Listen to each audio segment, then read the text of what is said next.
Imagine a phone call at 2:30 in the morning. Your 27-year-old son, living 2 countries away, hasn't eaten in 3 days. He can't get out of bed. Oh no. He's in the grip of a major depressive episode and you're thousands of miles away in the dark. How do you survive that moment without breaking apart? That's the kind of moment that strips away every small daily worry in an instant. It is. And when we prepare for a storm, we usually treat it like engineering. Reinforce the roof, board the windows, check the foundation. But Shakari's chapter 8 deals with what she calls the larger weather, the diagnosis, the job loss, the call in the dark that reshapes a whole life, and boarding up the windows doesn't quite cover that. You're listening to Paya Talks. Big ideas, both sides, real depth, from Paya Academy. I'm Dr. Farzan. And I'm Sophia. Today's question: what actually carries you through the worst night of your life? The resilience you built in advance? Or the willingness to stop fighting reality? It comes from Chapter 8 of The Life Skills Gap by clinical psychologist Layla Shakari. I'll argue resilience is something you build. 10 specific factors, brick by brick, long before the storm hits. And I'll argue none of those bricks work until you do one harder thing first. Accept the reality you didn't choose. Let's get into it. Shakari breaks a lot of myths here. So much self-help frames resilience as a genetic lottery.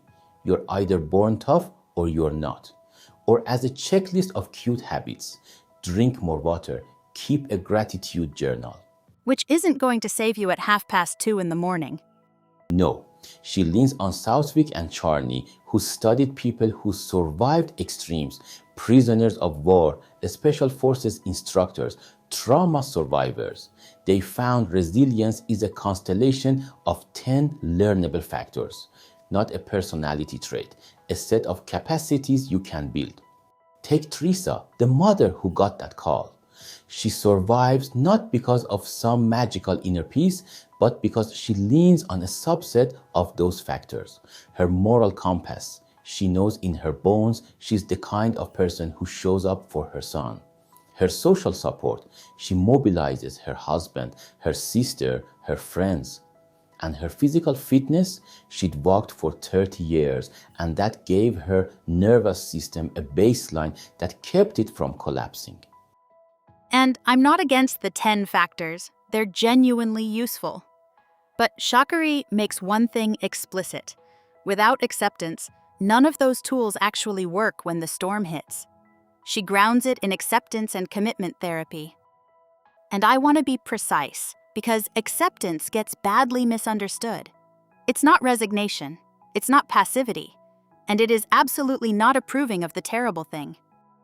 Which matters. Nobody approves of their son falling into a severe depression. Right. If you're listening and you're in the middle of a chronic illness, a bitter divorce, a lost career, the word acceptance probably makes you want to throw your phone, because it sounds like being told to be okay with something unacceptable. But in ACT, acceptance just means the willingness to let what is be, to stop arguing with reality. And here's the line that shifted how I see all of this. Most of the active suffering in a crisis isn't produced by the difficulty itself. It's produced by the resistance to it. That's a big claim. Unpack the mechanics. How does fighting reality produce the suffering? Cognitive load. When crisis hits, your brain goes into threat mode. But if you spend all your energy on, this shouldn't be happening, this is unfair, we did everything right, you're stuck in a loop, and your thinking brain gets hijacked by the alarm. You're draining the battery arguing with a fact. Teresa survived because she didn't get stuck in this shouldn't be happening. She stopped fighting the fact that her son was changed, which is the only thing that let her thinking brain come back online and actually use those tools. Until you accept the weather, your tools are locked in the shed. I hear the gateway idea, but preparation is where it hits a wall. The resilience the book describes is built before it's needed in ordinary times. there's a personal resilience audit. You take honest inventory of the 10 factors, rate yourself 1 to 5, and then make a single focused adjustment for exactly 3 months. Why 3 months? Neuroplasticity. You're laying down new neural pathways, and it takes roughly 3 months of consistent action, a weekly call to build social support, a hard new skill to build brain fitness, to insulate those circuits so the signal runs fast. So when the 2:30 call comes, your brain's default path is already wired for connection and flexibility instead of panic and isolation. That's why I say resilience is engineering. If you wait until the ground shakes to think about it, you're too late. You can't accept an earthquake if your foundation's rotten. I get the appeal. It feels controllable. But the preparation is useless if the person refuses to admit the earthquake is actually happening. You can have the thickest wiring in the world, a perfect support network. But if your first move is denial, those pillars never get engaged. We're brilliant at denial. You can have a great network and still be too ashamed of your son's depression to pick up the phone. And acceptance isn't one event you tick off, it's continuous. The mind resists reality every single day. You accept a cancer diagnosis at 9 a.m. in the doctor's office, and by 2 p.m., you're in your car arguing with it again. Maybe the lab mixed up the blood work. Maybe it's a dream. The work is noticing that resistance and returning. No, this is happening. The audit builds capacity. Acceptance turns the ignition. Test that against what Teresa actually did right after she hung up. She didn't sit there mindfully observing her resistance. She took massive, immediate action. Over 2 hours, she got a friend near her son to physically check on him, got him to hospital for assessment, booked flights for the next morning, then navigated a maze of international medical bills. To me, that's factor 2, facing your fears. Fear paralyzes. The alarm dumps stress chemistry, higher reasoning shuts down, you freeze. Teresa acted inside the terror instead of waiting for it to pass. And factor 9, 30 years of walking trained her body to come back to baseline after a spike. Her action was driven by preparation. That's active resilience, moving your feet. I'm sorry, but you're conflating acceptance with giving up, which is exactly the misunderstanding Sha'Carri is correcting. You're painting my side as Teresa sitting in a dark room breathing while her son suffers. Sha'Carri is explicit. Teresa did not approve of the depression. She'd have changed it in a heartbeat, but she accepted the fact of it. Acceptance doesn't stop action. It's the exact thing that makes action possible. Walk me through that link. How does accepting a terrible fact help you book a flight? Because fighting reality creates paralysis. If Teresa had spent those 2 hours sobbing, "He's too young for this makes no sense," she wouldn't have been looking up flights.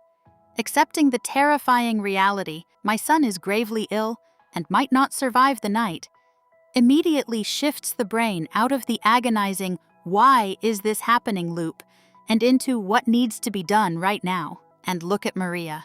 4 years failing to leave a job that no longer fit, then devastated after 3 brutal interview rejections. Her breakthrough wasn't accepting defeat. It was accepting the actual shape of change in adult life. That it's slow, messy, full of waiting and setbacks. We all want the movie montage version where a pop song plays and your life is fixed in 3 minutes. When Maria accepted that real change is a slog, her panic became patience. Without that acceptance, her action would have just burned her out.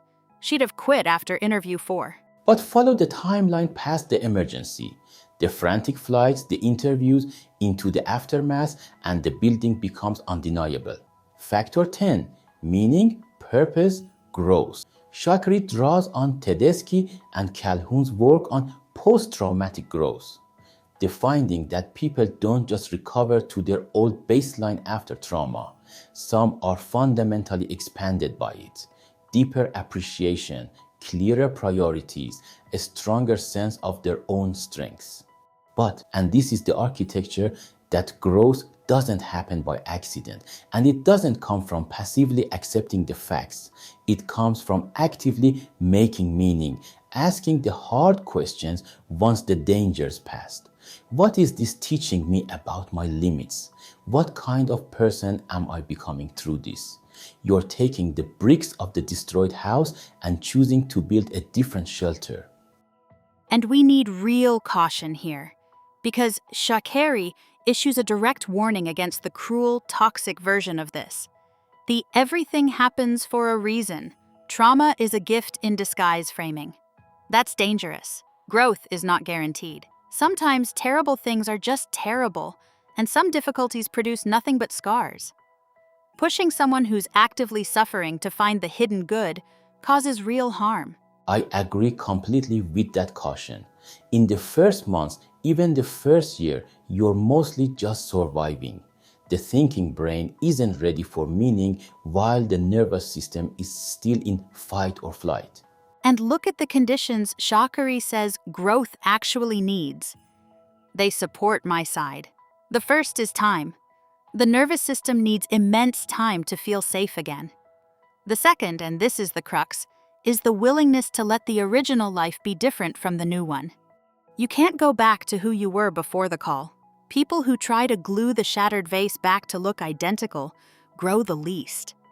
So growth isn't only an active search for good, it's an act of ultimate acceptance, letting go of the life that's gone.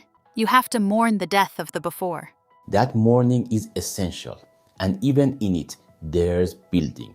Picture Teresa 14 months after the call in a cafe with her son. He's out of immediate danger, thinner, quieter, but somehow more himself than he's been in years. And she realizes she's profoundly different from the terrified woman who answered the phone. She didn't choose what happened, but the woman she became was built by choosing again and again to face it with her moral compass, her fitness, her support, a self she could not have built any other way. And I'd say she only built that new self by fully including the fact of her son's struggle without being defined by it, which is the purest definition of acceptance. She didn't engineer a tidy solution. She didn't fix him. She accepted the ongoing, messy reality. And in that brave space, a new, honest relationship could exist. So, my summary? Resilience is an ongoing architectural project. The storms will come, but by auditing our lives in ordinary times, taking honest inventory of the 10 factors and strengthening them in 3-month increments, we build the integrity to withstand what we can't predict and the capacity to act when it hits. And mine, the gateway is the daily practice of acceptance. You can stockpile every tool, every factor, but until you stop arguing with reality, none of them can hold you up. Acceptance stops the compounding suffering of resistance, calms the alarm, brings the higher brain back online, and makes action, and eventually real growth, possible. And we converge here. Resilience is not a fixed genetic trait you're lucky to have or doomed to lack, nor is it a set of pretty morning habits. It's a dynamic, lifelong, often grueling process. The rigorous building of capacity and the profound surrender to reality, working in tandem. One gives you the tools, the other unlocks the shed. We like to think that if we just buy enough plywood, we can keep the storm outside the house and stay perfectly dry. But the larger weather doesn't work that way. It gets inside. So the real question isn't whether you can keep the weather out. It's who you're becoming while you stand in the rain, and whether you're finally willing to admit that you're wet. If you want to sit with this properly, it's Chapter 8 of the Life Skills Gap by Leila Shakeri, with more on building real resilience over at Paya Academy. That's it for this episode of Paya Talks. Next time, the quiet midlife emergency, waking up unsure what your life is even for. Until then, be productive.